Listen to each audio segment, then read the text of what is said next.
잘 가고 계시나요? 라는 제목으로 말씀을 나누겠습니다. 잘 가고 계시나요? 어디를 잘 가고 있나요? 우리는 하늘나라를 향해 가고 있는 자들이죠. 우리 예수 그리스도를 통해서 구원받은 우리는 지금 하나님 나라를 향해 가고 있는 자들입니다. 우리 하나님 나라에 꼭 들어가셔야 돼요. 우리 신앙생활은 마라톤과 같습니다. 장거리 여행이죠.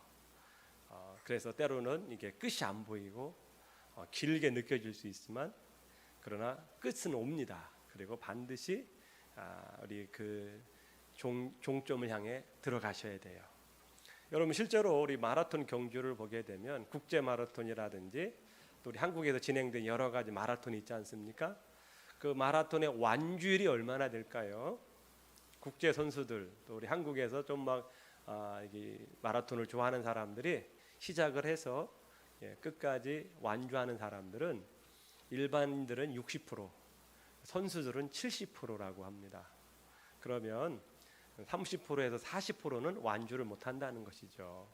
그렇다고 한다면 우리 신앙생활도 그렇게 되지 않을까 하는 생각이 들어요. 우리 신앙생활이 완주입니다. 경주하는 거죠. 그러면 끝까지 들어가야 들어가는 겁니다. 처음에 은혜 받고 정말 예수님 믿어 너무 좋습니다. 그래서 기쁘게 가지만 이 마라톤이라 쉽지 않아요. 중간에 많은 어려움도 없고 시험도 오고 유혹도 오고 넘어짐도 오고 아픔도 있다 보면 신앙이 흔들리고 무너져서 다시 일어나지 못하고 그냥 멈춘 사람들이 30% 내지 40% 될 수 있다는 것입니다. 우리는 끝까지 경주를 완수해야 합니다. 우리 디모데후서 4장 7절 말씀을 보겠습니다. 사도 바울의 고백이 우리의 고백이 되었으면 합니다. 같이 읽겠습니다. 나는 선한 싸움을 싸우고 나의 달려갈 길을 마치고 믿음을 지켰으니 아멘. 달려갈 길을 다 마치고 끝까지 믿음을 지켜야 합니다. 사도 바울의 고백이에요. 쉽지 않다는 겁니다. 신앙생활이 선한 싸움을 해야 된다는 거예요. 나 자신과의 싸움, 세상과의 싸움, 욕심과의 싸움, 마귀와의 싸움, 이런 숱한 싸움이 있다는 거예요. 이 숱한 싸움에서 이기지 못하면 주저앉게 되는 것입니다. 우리의 달려갈 길을 다 맞춰야 돼요.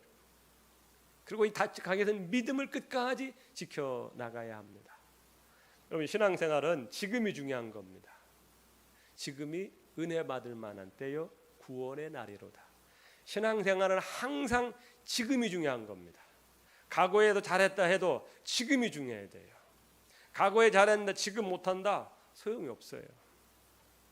미래 다가오지 않은 겁니다. 미래도 내일이라도 내일 지금이 좋아야 돼요. 우리는 항상 지금의 신앙으로 살아가야 돼요. 지금의 신앙이 어떠십니까? 지금이 뜨거우셔야 돼요. 왕년의 신앙 가지고는 안 돼요. 별 의미가 없어요. 예전에 신앙 안 좋은 사람이 어디 있습니까? 예수님 만나서 뜨겁고 정말 뜨거운 사모하는 마음이 넘쳐나지 않은 사람이 어디 있어요? 지금이 중요한 겁니다. 지금 어떠신가요? 지금 목사님 너무 바쁘고요. 해야 될 일이 많아서 나중에 할게요.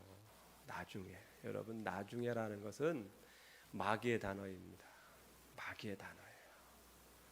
나중에 열심히 하겠습니다. 신앙이라는 것도요. 지금이 은혜가 있을 때 그 은혜를 유지할 수 있는 것이죠. 은혜가 떨어지면 신앙을 갖고자 하는 마음도 안 생겨요. 여러분 그렇잖아요. 우리가 신앙생활을 소홀히 하고 예배 소홀히 하고 그러다 보면 어떤 예배에 대한 개념, 하나님에 대한 생각이 많이 사그러들어서 그런 필요성도 못 느껴요. 감각이 사라지는 겁니다. 여러분 신앙은 지금이 은혜를 받을 만한 때입니다. 지금을 잘 지켜가셔야 돼요. 내일, 나중 없어요. 장담 못합니다. 우리가 이 천국 여정을 우리가 잘 가고 있는지 한번 8월 달에는 돌아봤으면 좋겠어요. 8월 달에는 휴가 기간도 있고 그러다 보니까 한번 나의 삶도 되돌아보고 내가 좀 신앙의 길을 잘 가고 있는가 한번 점검해 보고 혹시 부족한 것은 없는가 되돌아보았으면 합니다. 신앙 여정을 할 때 가장 중요한 게 무엇일까요? 거듭남입니다. 신앙의 출발은 거듭남으로 시작되는 거예요. 거듭나지 않은 채 신앙생활 할 수 있습니다. 한번 내 자신이요, 자, 진정으로 거듭났는가? 우리 늘 점검을 하셔야 돼요. 내가 거듭난 신앙인으로 살고 있는가? 그럼 어떻게 하면 거듭날까요? 예수님께서는 분명하게 말씀하셨습니다. 요한복음 3장 5절 말씀입니다. 같이 읽겠습니다. 예수께서 대답하시되 진실로 진실로 내게 이르노니 사람이 물과 성령으로 나지 아니하면 하나님 나라에 들어갈 수 없느니라. 중요한 말씀이기 때문에 다시 한번 읽겠습니다. 진실로 진실로라는 것은 예수님께서 굉장히 강조한 말씀입니다. 같이 읽겠습니다.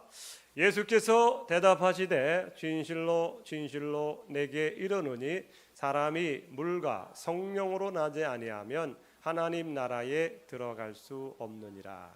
어떻게 거듭나죠? 하나님 나라에 들어가려면 물과 성령으로 거듭나야 된다는 겁니다. 물과 성령. 여러분, 물이라는 게 뭘까요? 왜 물로 거듭난다? 물이라는 건 우리가 일반적으로 깨끗한 물로 씻잖아요. 얼굴도 씻고 몸도 씻을 때 물로 씻잖아요. 물로 씻는다는 것은 우리의 죄를 씻어내야 된다는 겁니다. 우리의 죄가 씻겨 나가야만이 거듭날 수 있다는 거예요.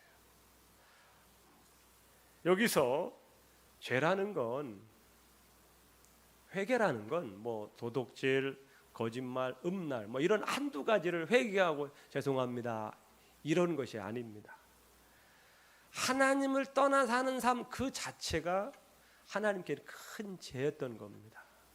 하나님을 모르고 하나님을 떠나 살았던 삶, 그 내가 내 자신의 주인이 되어서 살았던 삶을 돌이키는 것이 진정한 회개라는 겁니다.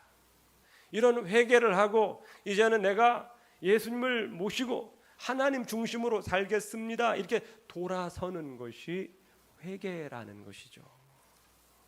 우리 반드시 거듭나려면 죄 사함을 받아야 합니다. 물로 우리의 몸이 깨끗하게 되듯이 예수님의 보혈로 깨끗하게 씻음 받아야 돼요.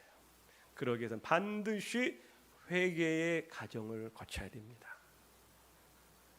내가 하나님을 떠나 산 그 자체를 회개하고 이제는 하나님을 향하여 나의 방향을 돌이키는 것, 이것이 회개입니다. 여전히 세상을 향해 가면서 뭐 하나 잘못했습니다, 뭐 실수했습니다, 이렇게 하는 것이 회개가 아니라는 겁니다. 나의 방향을 하나님께로 돌아서는 것입니다. 이렇게 진심으로 회개하고 하나님께 돌아오면 하나님께서는 예수님의 보혈로 우리를 깨끗하게 해주십니다. 요한일서 1장 9절 말씀입니다. 같이 읽겠습니다. 만일 우리가 우리 죄를 자백하면 그는 미쁘시고 의로우사 우리 죄를 사하시며 우리를 모든 불의에서 깨끗하게 하실 것이요. 우리가 우리 죄를 자백하면 우리 하나님은 미쁘시고 의로우사 우리 죄를 사하시며 우리를 모든 불의에서 깨끗하게 하신다는 겁니다. 죄가 용서받는다는 겁니다. 물로 세례를 받는 성도님들, 이 과정이 반드시 필요합니다. 아무리 큰 죄일지라도 우리 예수님 믿고 회개하면 하나님 우리의 죄를 다 용서해 주십니다. 이 확신을 가졌으면 합니다. 이렇게 될 때에 성령께서 우리 가운데 임하시는 것입니다. 그래야 내가 이제는 성령님을 통해서 내 영이 살아나고 내가 하나님의 자녀가 될 수 있는 것입니다. 성령님은요, 거룩하고 순결하신 분이기 때문에 우리가 죄가 있는 상태에서는 오실 수가 없는 분입니다. 그래서 먼저 회개함으로 예수님의 보혈로 깨끗하게 씻음 받고 정결하게 될 때에 그 가운데 성령께서 오시는 것입니다. 성령께서 우리에게 오시게 될 때에 비로소 우리는 거듭나게 되는 겁니다. 진정한 회개와 그래서 예수님의 보혈로 다 사함 받고 깨끗해지면 성령께서 오셔서 우리 가운데 임하게 됩니다. 이것이 거듭남인 겁니다. 이렇게 물과 성령으로 거듭난 역사를 예수님께서 보여주고 있어요. 예수님도 세례를 받으셨죠? 마태복음 3장 16절 17절 말씀입니다. 함께 읽겠습니다. 예수께서 세례를 받으시고 하늘이 열리고 하나님의 성령이 비둘기같이 내려 자기 위에 임하심을 보시더니 하늘로부터 소리가 있어 말씀하시되 이는 내 사랑하는 아들이요 내 기뻐하는 자라 하시니라. 예수님 세례를 왜 받으셨을까요? 이분은 죄가 없으신 분인데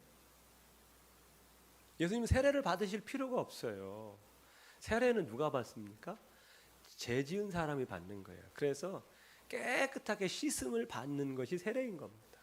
그런데 예수님은 죄가 없으신데 왜 세례를 받으셨을까요?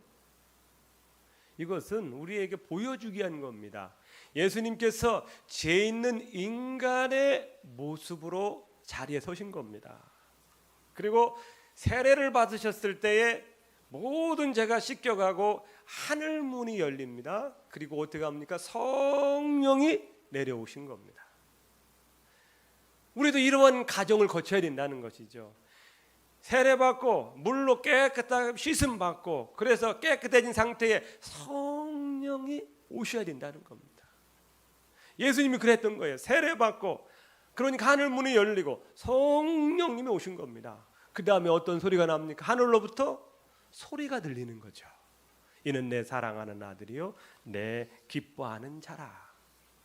신앙생활이라는 것은요, 우리가 죄 씻음 받고 성령이 임하기 시작하면 그때부터 우리 거듭난 영은 하나님의 음성을 들을 수가 있는 겁니다. 우리 영이 하늘의 음성을 들어야 거듭난 거예요. 우리의 거듭난 영이 하나님과 교통하는 겁니다. 하나님의 음성을 듣기 시작한 사람은 비로소 거듭난 거예요. 하나님의 음성이 안 들린다. 그러면 내가 거듭나지 못했다는 증거일 수 있어요. 예수님께서 이렇게 거듭남을 물과 성령으로 거듭나야 된다 말씀하시고 본인이 직접 그렇게 세례 받으시고 성령 받으시고 하나님의 음성을 듣기 시작함으로 이것이 신앙이다라는 것, 이것이 거듭남이다라는 것을 직접 보여주신 겁니다. 그래서 이제는 성도님들, 신앙생활은 우리의 거듭난 영과 더불어 우리 속에 거하시는 성령님과 함께 신앙생활하는 겁니다. 성령께서 우리의 거듭난 영혼을 통해서 하나님의 음성이 들리게 하고 성령께서 우리의 거듭난 영을 통하여 우리가 하나님의 자녀임을 알게 해주시고 믿게 해주시는 겁니다. 이것이 신앙생활이에요. 그래서 반드시 우리 영이 거듭나셔야 합니다. 거듭나셔 새로워져야 돼요. 여러분 그거 꼭 기억을 하셔야 돼요. 우리의 영혼은 거듭났지만 우리의 혼과 육은 거듭나지 않았다는 걸 아셔야 돼요. 그래서 우리가 신앙생활하면서 죄를 짓고 쓰러지는 것은 아직도 우리의 육체와 혼 거듭나지 않았기 때문에 그래요. 우리 영혼이만 거듭났어요. 그래서 우리 거듭난 영혼을 가지고 우리의 혼과 육신을 다스려가는 겁니다. 성령의 소욕을 따라갈 때에 아직 거듭나지 않은 육체의 소욕을 이길 수 있어요. 그러나 우리가 성령을 따라가지 않고 세상을 따라가다 보면 우리의 육체와 우리의 혼은 마음과 생각과 감정은 반응을 하게 시다다 보면 어떻게 될까요? 세상 유혹을 따라가는 겁니다. 우리의 영은 거듭났지만 우리의 혼과 육은 거듭나지 않았어요. 우리 육은 어차피 죽게 되어 있어요. 성도님들, 그렇기 때문에 거듭난 영을 가지고 우리 안에 도우시는 성령님을 따라 신앙생활하는 겁니다. 가장 우리 인간의 본질인 영혼이 살아났기 때문에 이제는 우리는 제대로 된 삶을 살 수가 있습니다. 여러분, 믿는 사람과 믿지 않는 사람, 거듭나지 않은 사람과 거듭난 사람의 차이는 육체적으로 표시가 나지 않아요. 겉모습 똑같습니다. 느끼고 생각하는 거 다 똑같아요. 하지만 가장 중심인 영이 살아난 겁니다. 그러니까 본질적으로 다른 거예요. 우리는 거듭나지 않은 사람과 거듭난 사람은 근본적으로 다른 거예요. 왜? 우리 안에 영이 거듭났기 때문에 그럽니다. 거듭난 자는요, 거룩한 성령님께서 우리 안에 거하기 시작하면서 우리의 삶이 점점점 거룩한 삶으로 변화가게 되어 있습니다. 그래서 거듭난 자는요, 특징이 있어요. 삶이 변화되게 되어 있습니다. 왜냐하면 우리 안에 거하시는 성령께서 우리 영과 더불어 우리를 거룩한 삶 쪽으로 인도해 가시는 거예요. 그래서 우리의 가장 중심인 영이 우리의 혼과 육신에게 지시를 하는 겁니다. 너 더 이상 그런 나쁜 짓 하지 마. 더 이상 옛날의 습관 따라가지 마. 나는 이제는 하나님께로 돌아선 사람이기 때문에 하나님을 향해 갈 거야. 이렇게 가장 중심인 영이 그렇게 지시를 하기 때문에 우리의 감정과 우리의 육신을 거룩한 방향으로 이끌어가게 되어 있어요. 그러다 보면 우리의 삶도 점점점 거룩해지고 변화되는 겁니다. 그러니까 성령의 역사는 변화의 역사입니다. 진영으로 거듭나고 성령을 따라가는 삶은요, 삶이 바뀝니다. 바뀌어요. 아직 내 안에 거듭나지 않은 육신과 옛 습관, 옛 속성이 남아있지만, 그래서 때로는 세상에 유혹이 올 때 내 육신과 내 혼은 반응을 해서 때로는 쓰러지고 넘어질 때가 있지만, 내 안에 계신 영과 성령님이 강력하게 일하시기 때문에 이겨낼 수 있다는 겁니다. 우리 성도님들, 그래서 우리 신앙생활은 반드시 거듭남이 필요합니다. 그리고 거듭난 그 성령의 역사를 통해서 우리가 날마다 말씀을 따라갈 때 변화될 수 있습니다. 이제는 우린 거듭난 사람이기 때문에요, 여러분께서 당당하게 살아가셔야 합니다. 하나님의 자녀입니다. 아무것도 두려워하지 말고 염려하지 말라. 하나님께서 우리를 친히 인도해 주십니다. 이제는 기도와 말씀과 찬양으로 날마다 하나님과 교제하며 그분의 인도와 공급하심을 받는 것이 신앙생활입니다. 이제는 우리의 그런 특권이 주어진 거예요. 그래서 우리는 물과 성령으로 거듭났기 때문에 성령께서 우리를 인도해 가십니다. 성령께서 우리를 인도해 가면서 나타나는 가장 특징이 무엇입니까? 오늘 읽은 말씀입니다. 29절 30절 말씀이겠습니다. 29절 30절 함께 읽겠습니다. 예수께서 대답하시되 첫째는 이것이니 이스라엘아 들으라. 주 곧 우리 하나님은 유일한 주시라. 내 마음을 다하고 목숨을 다하고 뜻을 다하고 힘을 다하여 주 너의 하나님을 사랑하라 하신 것이요. 참신은 우리 하나님밖에 없습니다. 다른 건 다 가짜입니다. 아멘. 다른 건 다 가짜예요. 진짜 신은 우리 여호와 하나님이십니다. 그분이 온 세상을 창조하시고 나를 만드신 분이에요. 다른 건 다 가짜예요. 우린 가짜를 믿고 가짜를 우상으로 여기고 사는 것이 우리 인생 아닙니까? 많은 사람들이 이렇게 삶을 살고 있어요. 이제는 참신은 우리 하나님을 만난 자들입니다. 거듭났기 때문에 그걸 깨닫고 아는 거예요. 거듭나지 않으면 그 신이 그 신이고 그 신이 그 신이지. 뭐 하나님도 좋고 부처님도 좋고 공자님 다 좋다고 그러지. 근데 거듭나 알고 우리 영이 살아나서 성령님의 깨달음으로 가르치심으로 참신을 알아보는 겁니다. 정말 여호와 하나님이 세상을 창조하신 분이구나. 오직 유일하신 분이라는 것을 성령께서 가르쳐 주시는 겁니다. 그리고 30절입니다. 마음을 다하고 목숨을 다하고 뜻을 다하고 힘을 다하여. 같이 해보겠습니다. 마음을 다하고 목숨을 다하고 뜻을 다하고 힘을 다하여. 이게 가능할까요? 참 좋은 말인데 정말 가능할까요? 가능하다는 거예요. 어떻게? 우리 안에 성령께서 이걸 가능하게 만들어 주신다는 겁니다.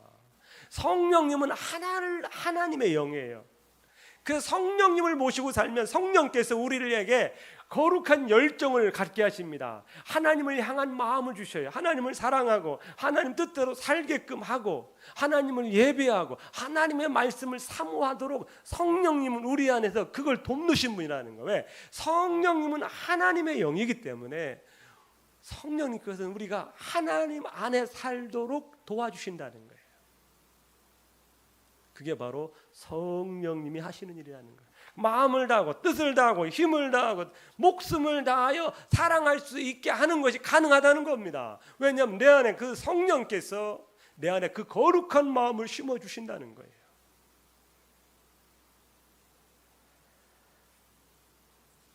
성령님은 우리 영이 우리 하나님을 사랑하게 해요.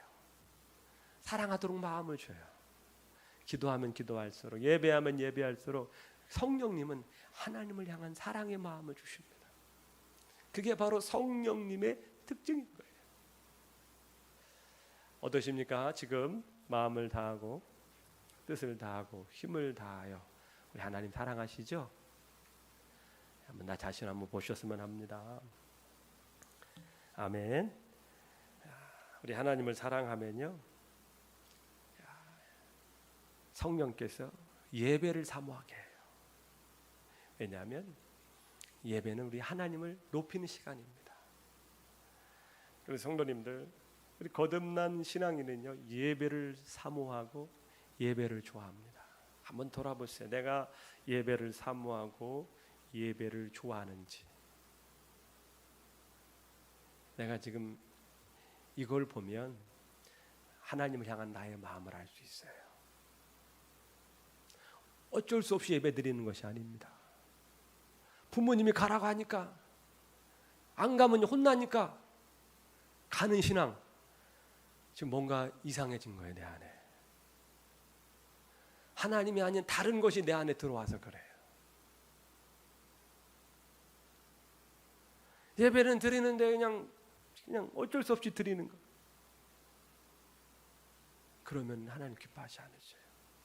우리 예배할 때 어떻게 합니까? 다윗이 어떻게 예배 드렸나요? 막 춤을 추고 박수 치면서 찬양을 하니까 막 옷이 막 내려가는 줄도 모르고 그렇게 열정적으로 예배했잖아요. 바로 예배는 그렇게 하셔야 돼요. 내가 예배하고 싶은 마음이 없어요. 감정적으로 많이 소진내고 속상하고 힘든 일이 많고 하나님 앞에 죄송한 일이 많아가지고 감히 얼굴도 못 들고 하기 싫은 마음이 있을 때가 있어요. 여러분, 속고 있는 거예요. 그건 감정에 속는 것이고 마귀에게 속는 것이에요. 그러면 그럴수록 우리만 손해인 겁니다. 우리만 손해인 거예요. 그럴 때일수록 더 의지를 가지고 하나님의 사랑을 믿으며 뜨겁게 찬양하고 뜨겁게 박수하면서 해보세요. 그러면 여러분의 무거웠던 마음 다 사라집니다. 사라지셔야 돼요. 그 마음 계속 갖고 있으면 안 돼요. 신앙이 더 침체되게 되어 있어요. 될 것 같아요, 여러분? 내 마음에 낙심되고 원망하고 속상한 마음이 있다. 그 마음을 계속 유지해 보세요. 신앙이 자라는지. 절대 안 자라요. 그럴 때 우리 의지를 가지고 믿음으로 힘차게 예배하며 박수 쳐보세요. 여러분, 무거운 짐들 다 떨쳐버리셔야 합니다. 예배 시간, 찬양 시간은요, 세상에서 온 모든 무거운 짐을 다 내려놓고 던져버리는 시간이 바로 예배 시간인 거예요. 기쁨으로 찬양으로 해보세요. 그런 무거웠던 마음들 다 사라집니다. 어두운 마음들 다 사라져요. 해보세요. 되는지 안 되는지. 여러분, 힘들고 낙심되고 하다 한 15분 20분 찬양할 때 뜨겁게 한번 찬양을 해보세요. 아무 일도 없었던 것처럼 생각하면서 뜨겁게 힘차게 찬양해 보세요. 그럼 마음이 가벼워져요. 다윗은 그렇게 예배를 했어요. 왜? 하나님이 너무 좋으니까. 성령께서 그런 마음 막 심어주시는 거예요. 예배하면 예배할수록 하나님의 은혜가 열리는 거예요. 하나님은 하늘문을 열어놓은 상태예요. 이제는 우리 마음의 문을 여시기면 은혜가 들어오는 거예요. 은혜를 못 받는 이유가 뭐예요? 우리 마음의 문이 닫혔기 때문에 그래요. 하나님 은혜를 안 주시는 게 아닙니다. 하늘문을 열어놓으셨어요. 지금은 은혜 받을 만한 때요, 구원의 날이로다. 은혜를 주시고자 작정하셨어요. 하늘 문은 열려 있어요. 다만 뭐가 문제예요? 우리의 마음이 닫혀 있어 그래요. 우리 마음의 문이. 마음은 여셔야 돼요. 내려놓으셔야 돼요. 뜨겁게 찬양해 보세요. 다 떠납니다. 하나님을 사랑하는 사람은요, 말씀을 사모합니다. 말씀이 곧 하나님이시기 때문에 그래요. 그래서 다윗이 시편에 기록한 것처럼 하나님 말씀이 꿀송이처럼 답니다. 우리 이 단계까지 계속 가셔야 돼요. 어렵고 어려울수록 더 나가셔야 합니다. 여러분, 오늘 사복음서 필독하신 분이 계시는데, 필사를 완료하신 분이 계시는데 참 빠르게 하신 것 같아요. 여러분들 말씀을 가까이 하셔야 합니다. 하나님이기 때문에 그래요. 하나님 말씀이 곧 성경 말씀입니다. 그래서 하나님 말씀을 사모해요. 말씀을 가까이 합니다. 내가 정말 하나님을 사랑한다. 하나님 말씀을 가까이 하고 있는지 보세요. 여러분, 기도가 살아있는지 한번 보세요. 내 기도가 형식적인지 아니면 기도를 멈추고 있는지. 기도를 멈추는 순간 우리의 영은 작동이 되지 않아요. 우리 영이 계속 살아 움직여야 되는데 기도를 멈추게 되면 우리 영혼이 작동이 멈춰요. 엔진이 안 돌아가요. 엔진이 안 돌아가면 어떻게 돼요? 멈추게 되는 겁니다. 더 이상 공급이 안 돼요. 에너지가 안 만들어지는 거예요. 그래서 쉬지 말고 기도하라는 이유가 뭐예요? 시도하지 말고 기도하라는 이유가 엔진이 멈추면 안 된다는 거예요. 우리 영혼의 엔진이. 그래서 우리 영혼은 하나님과 끊임없이 교제를 해야 우리 영이 살아나고 힘을 얻는데 이 교제가 멈춰버리니까 어떻게 돼요? 우리 영은 하나님과 더불어 살아야만이 기쁨이 있고 행복이 있고 희락이 오는데 우리 기쁨이 작동이 안 되니까 우리 영혼이 작동이 안 되니까 답답하고 힘들고 신앙생활이 무기력해지는 거 아닙니까? 무기력해지는 거예요. 우리 성도님들, 우리 영이 거듭났어요. 살아났어요. 이 영은 하나님을 찾도록 만들어줬어요. 영 자체가 하나님 그렇게 만들어 놓으셨어요. 영은 영이신 하나님을 찾도록 만들어줬어요. 근데 안 찾으니까 답답한 거예요. 신앙생활하면 답답하고 속상하고 뭔가 막 막힌 것 같고. 왜 그래요? 하나님으로 만족해야 되는데 다른 것으로 만족하는 거예요. 세상의 즐거움으로, 돈으로, 쾌락으로, 성공으로 이런 것으로 만족하니까 내 영은 답답한 거예요. 내 영은 살아서 하나님을 향해 가야 되는데 영이 계속 갇혀있고 눌려있으니까 신앙에 기쁨이 없어요. 이걸 뚫고 나가셔야 돼요. 어떻게? 예배와 말씀과 기도로 뚫고 나가셔야 돼요. 뚫고 나가셔서 이 대기권 얼마나 이게 무겁습니까? 중력이라는 게 힘이 있어가지고 그래서 땅바닥에 미사일을 쏠 때 얼마나 많은 연료가 소비돼요. 하지만 이 대기권을 벗어나서 무중력 상태로 가면 힘이 안 들어요. 많은 에너지가 안 필요해요. 그럼 이 땅을 벗어나려고 했을 때 얼마나 힘들어요. 중력의 힘이 있어서. 우리 영도 세상 것으로 세상 욕심으로 마귀로 가득 둘러차 있으니까 이걸 뚫고 나가야 되는데 뚫고를 못 나가니까 막 답답하고 힘든 거예요. 성도님이 지금 막 신앙이 영적으로 갈급하고 힘든다는 건 뭔가 지금 우리가 이 영이 제대로 활성화되지 못해서 그래요. 성령님은요 이걸 돕는 분이십니다. 우리 영을 돕는 분이에요.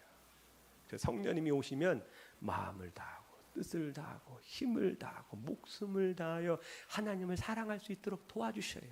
가능한 겁니다. 내가 지금 하나님을 사랑하며 하나님을 만나고 예배하고 기도하는 이 시간이 기쁘고 감사한지 한번 돌아보세요.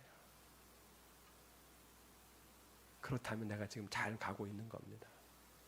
그렇지 않다면 뭐가 문제가 있다는 거예요. 나중에 좀 전에 말씀드린 거 마귀의 단어입니다. 마귀. 은혜 주실 때 여러분 예수님 잘 믿으셔야 돼요. 현실적으로 그렇잖아요. 예전에 신앙생활 잘하다 떠난 사람들 얼마나 마음이요 세상 말로 강팍한지 몰라요. 오히려 안 믿는 교회를 안 다닌 사람보다 더 힘들어요. 전도하기가. 예전에 뜨거웠던 사람들인데 지금 불신앙의 길을 걷는 사람들요 전도하기가 더 어려워요. 차라리 처음부터 예수님 모르는 사람이 더 쉬워요. 전도하기가. 근데 옛 신앙을 경험했던 사람들은요 떠나잖아. 안 돼. 못 돌아와. 힘들어. 그 은혜가 있을 때 은혜를 유지해야 되는 거예요. 꼭 기억하지. 지금은 은혜 받을 만한 때입니다. 구원의 때입니다. 기도하겠습니다.